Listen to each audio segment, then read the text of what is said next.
High friends, welcome back to my channel. আশা করি তোমরা সকলে খুব ভালো আছো। আমরাও খুব ভালো আছি। তো প্রতিদিনের মতন আজকেও চলে গেছি মর্নিং ওয়ার্কে।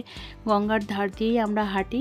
আর আজকে গেছি ফেরিঘাটে। ফেরিঘাটে আমাদের দুটো এখানে দেখতে পাচ্ছ লঞ্চঘাট। এই যে এখন যেটা দেখাচ্ছি সেটা পুরনো লঞ্চঘাট, সেটা এখন পুরোপুরি বন্ধ করে দেওয়া হয়েছে। এই নতুন লঞ্চঘাটটা চালু হয়েছে, তো এটা দেখার জন্য আরও এলাম।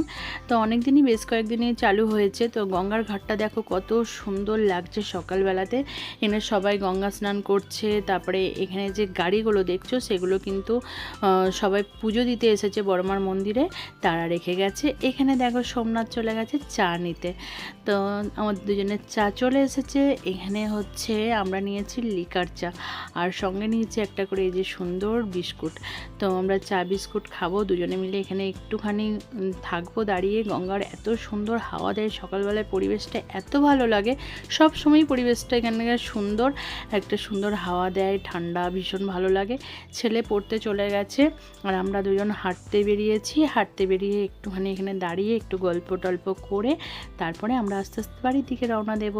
তো আরেকবার দেখিয়ে নিচ্ছি যে এখান থেকে দেখো লঞ্চটা ছাড়ছে। এখানে সকালবেলাতে দুটো লঞ্চ পারাপার করে। তো একটা ছাড়ছে, একটা এক্ষুনি ঢুকে যাবে।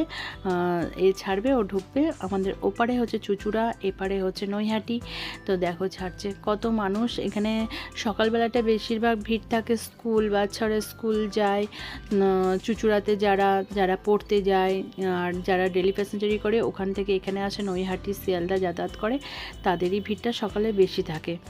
আর বিকেলের দিকে সবাই একটু ঘুরতে যায় ওপারে, এরকম টাইপের ভিড় থাকে। কিন্তু সকালে এরকম ভিড়টাই বেশি, যারা ডেলি প্যাসেঞ্জারি করে, কাজের সূত্রে যাতায়াত করে, তাদের ভিড়টাই একটু বেশি থাকে। তো গঙ্গার এই যে মনোরম পরিবেশ সবার খুব ভালো লাগে, আমাদেরও ভীষণ ভালো লাগছে এখানে একটু দাঁড়িয়ে থেকে। তারপরে তো আমরা চলেই যাব। তো দেখো লঞ্চটা কিন্তু চলে গেল। এই যে ফিরছি বাড়ি, বাড়ি ফেরার পথে এই ভাইটা, একে দেখি প্রায় স্টেশনে, নৈহাটি স্টেশনে ছবি টবি আঁকে। তো ভিডিওতে দেখি, কিন্তু সামনাসামনি দেখা হয়নি।